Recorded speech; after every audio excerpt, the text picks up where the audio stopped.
Bon, alors je me nomme Cribel Joséphine. Cribel Joséphine. Née le 15 mars 1933 à Céré. 1933. Oui, à Céré. À Céré. Ça vous fait 80 ans et 3 mois. Voilà, mon enfance, ça s'est passé à moitié Céré, jusqu'à l'âge de... mes parents ont divorcé à l'âge de 7 ans. À 10 ans, je suis partie à la ZIAS. Et puis après, je suis venue ici comme enfant pour garder les enfants. Je gardais des jeunes, des enfants.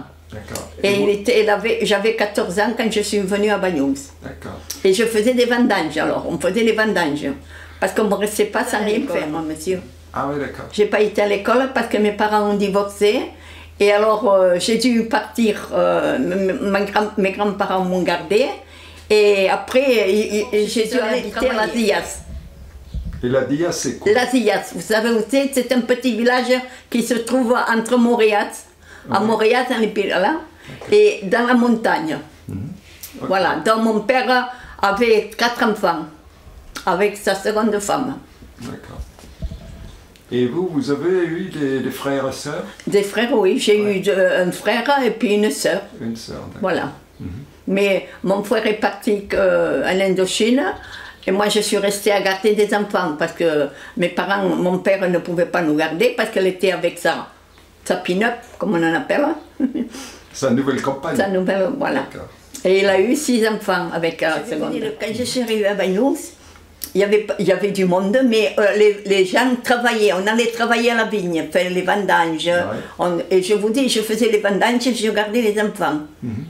Et puis en 50, j'avais demandé pour entrer au centre d'enfants là. Mais je ne pouvais pas y aller tant que je n'avais pas les 18 ans faits. D'accord. Il fallait avoir 18 ans pour entrer dans la sécurité sociale. Parce qu'avant, il n'y avait pas la sécurité sociale comme il y a maintenant. Je suis restée là, on m'a dit, tu restes avec nous autres là, parce que mon père venait me voir de temps en temps. Et alors je suis restée là, je suis restée des années là. Et puis après, j'ai connu beaucoup Bagnous, en étant jeune, on faisait la jeunesse. Et puis après, j'ai connu mon mari, donc c'était un navigateur de la compagnie Navigation Mixte. Et à 18 ans et demi, je me suis mariée avec lui. Et nous sommes partis au bout de 2 mois, nous sommes partis à Marseille. Parce que lui naviguait sur la navigation mixte. On a vécu 1 an et demi là-bas à Marseille, mais de temps en temps on y allait. Parce que les bateaux faisaient ça. Ils rentraient, ils venaient à Paul-Ventre, ils allaient à Marseille, ils allaient à Oran, Alger, ils faisaient Bonne-Philippeville. Avant c'était comme ça, c'était des bateaux de passagers. Hein. C'est pas des cargos, hein, c'était des passagers. Et au bout de 30 ans après, il a quitté la navigation parce que les bateaux se sont vendus, les grands paquebots se sont vendus. Et alors il est venu ici, il était de Bagnous, lui né à Bagnous. Et puis après il est allé travailler à la vigne et après il a été au laboratoire, 10 ans au laboratoire. Et je me suis mariée en 52, mais j'ai eu mon fils le premier en 54 et l'autre en 60. J'ai tout fait. Voilà. Est-ce que vous avez revu votre maman après leur divorce? Non, on ne cherchait pas à la voir après le divorce de mes parents, parce que ma mère, elle se saoulait. Ah ouais. Et on lui a enlevé le droit de mère, parce qu'elle nous battait, elle nous faisait de tout. Alors, mon père ne pouvait pas, alors il nous a fait aller travailler, parce qu'on ne pouvait pas rester. Travailler. Moi, depuis... non. Ils ont eu le divorce... moi, j'avais 7 ans quand ils ont eu le divorce, mes parents. Et depuis, j'ai campé toute seule. Honnêtement, j'ai campé toute seule. À l'usine Nobel? À l'usine, oui.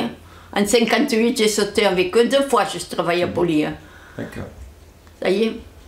Et pour revenir sur l'usine de Nobel. Oui, Nobel. Est-ce que vous avez encore des souvenirs de l'usine? J'ai des souvenirs, enfin, on n'avait pas eu de souvenirs parce que jusqu'à quand ça sautait. La première fois, on travaillait, nous étions des ouvrières. Hein. Et puis la seconde fois, en 58, quand nous avons sauté, j'ai travaillé de nouveau 3 ans. Et puis après, l'usine a fermé et on nous a fait partir. Et puis alors, je suis allée travailler dans une clinique à Argelès, dont elle s'appelait la clinique des Alberts. J'ai tout fait. La seule chose que j'ai pas fait, c'est les trottoirs. À Bagnols. J'ai un mauvais souvenir parce que j'ai pas eu d'affection ni avec mon père ni avec ma mère. Alors j'ai eu mon affection avec mon mari. Donc c'était mon premier amour et mon dernier amour. Il est mort il y a 23 ans. Est-ce que vous avez des amis à Bagnols? À Bagnols, non, j'ai pas d'amis à Bagnols, on ne me connaît pas. Moi j'ai connu... Qui vous connaît, qui connaît pas la catalane? Vous demandez mon nom, Cribel, personne ne me connaît. Vous demandez la catalane, ça y est, on se parlait entre nous. Maintenant, comme je le dis, il n'y a personne, hein. Il n'y a personne. Avant, entre vieux, on se mettait ensemble, on parlait. Maintenant, ils te disent des merdes. Aujourd'hui, est-ce qu'il y a un changement des mentalités? Oh oui, ah oui, ça oui. Oui, parce que maintenant, vous voyez, avant, les pauvres et les riches, on se fréquentait tout le monde. Et maintenant, ils sont plus riches que nous. Les pauvres, les pauvres, on est classés derrière. Et des riches, il n'y en a pas trop à Bagnols. Depuis qu'il y a eu cette histoire de vin, qu'ils ont perdu toute leur fortune. Il y a remarqué que dans les rues, vous ne voyez personne. Hein. Avant, on était au bord de... Maintenant, personne.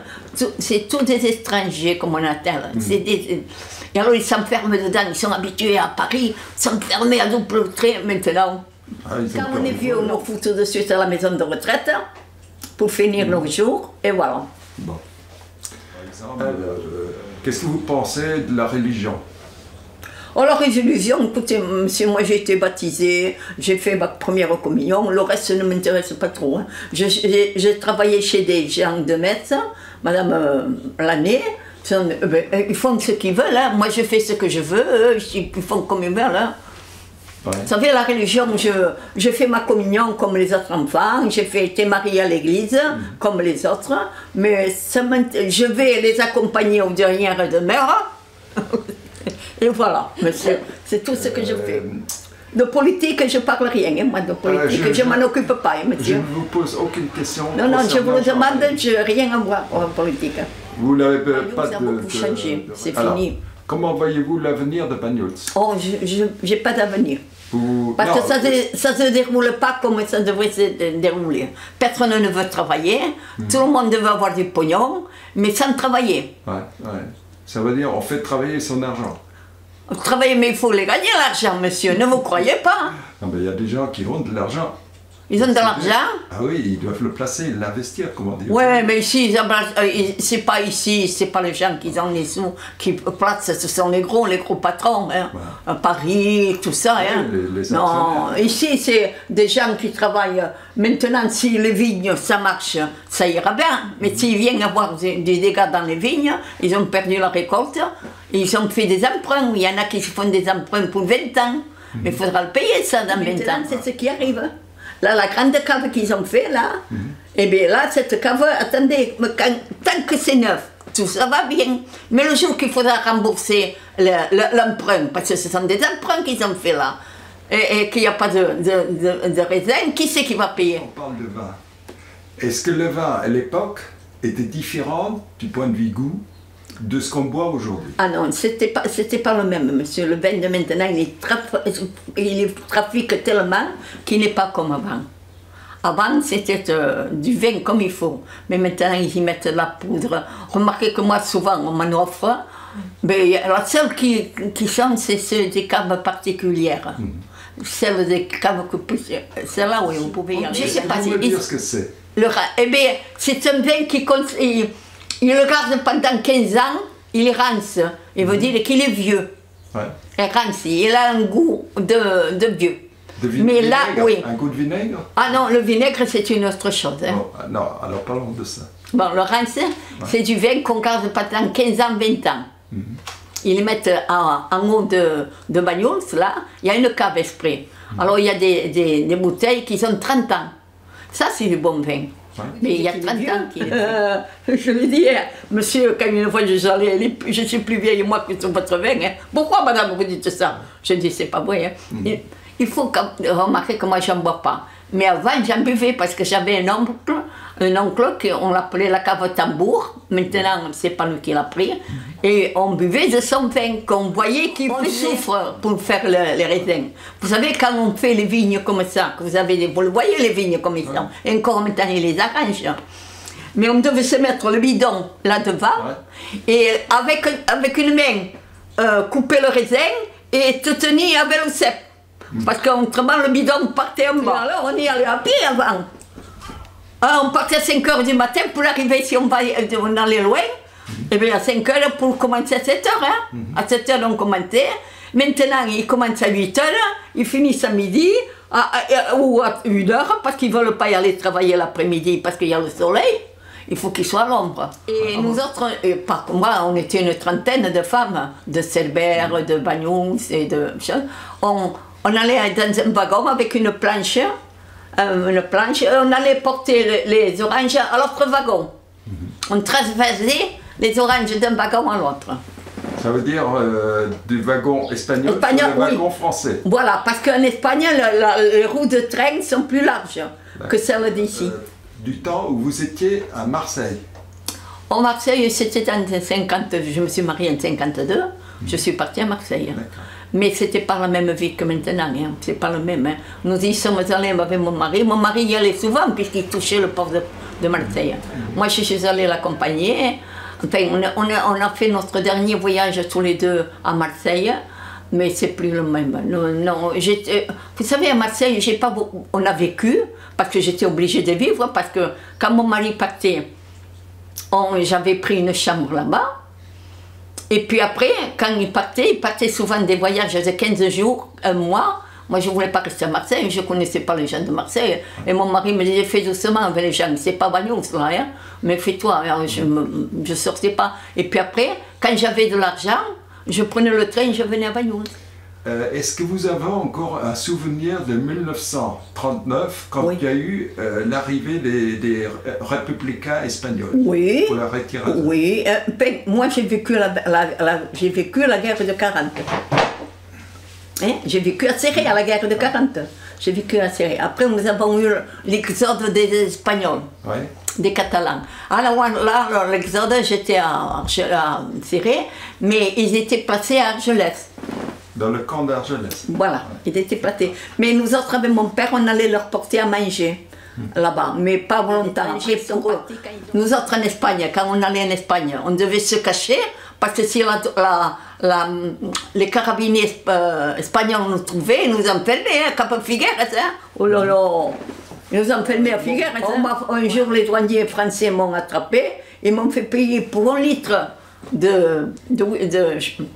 comment ça s'appelle? L'huile d'olive. 1 litre d'olive et puis de pastis, et 2 tablettes de chocolat, 20 000 francs, à l'époque. 20 000 francs, c'était ancien franc. Ancien franc, oui. Ouais, je vous parle ancien franc, alors ici. Hein. 20 000, ça fait 200 francs. À Serré, est-ce qu'il y avait les occupants allemands? Oui, c'était une frontière. Hein. Serré, ça fait partie d'une frontière là. Il y a le chose de Serré. Oui, c'était les Allemands, quand ils sont partis en vitesse, hein, parce qu'ils avaient.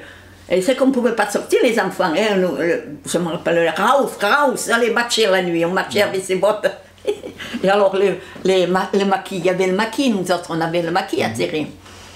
Et quand les Allemands nous disaient, vous n'avez pas vu des messieurs allemands? Non, on n'a rien vu. Et nous, au lieu de leur dire qu'ils passaient là, on leur disait de passer de l'autre côté, hein, parce qu'on savait qu'ils cachaient des mitraillettes, ils cachaient de tout. Le plus beau souvenir, le plus agréable? Mon plus beau souvenir. Le moment le plus agréable de votre vie?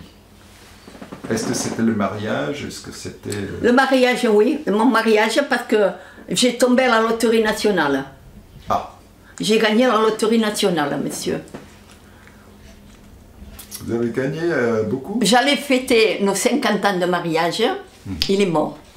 Et alors, imaginez-vous, en étant mort, quand on me dit, Josette, tu as gagné la loterie? Oui, j'ai gagné, parce que j'ai eu un mari merveilleux. On ne s'est jamais disputé. Il m'a tout le temps donné la paye qui gagnait sur le bateau. Moi aussi, on n'avait jamais de dispute. Maintenant, le mari fait un pognon, nous autres on mettait la même caisse tout ensemble. Et quand il y avait des sous, on achetait quelque chose. Quand il n'y en avait pas, ben on n'achetait rien. C'est le souvenir que j'ai, moi, monsieur. Avec mon mari, avec mon père. Je l'ai aimé beaucoup, mon papa. Parce que quand il se battait avec ma mère, le battait, les fichait de ses coups de bâton. Et bon, maintenant ça ne se regarde plus. C'est la femme qui a tort, mais le mari n'a jamais eu tort avec nous. On a été un jugement d'enfant, nous autres, et tous les enfants qu'on était, tous les trois, on a voulu être avec le papa, on n'a pas voulu être avec la maman, parce qu'elle nous battait, elle nous faisait tout, elle était saoule du matin jusqu'au soir. Alors on lui a enlevé le droit de mère à ma mère. Alors, vous savez, ma plus grande joie, c'est mon mari.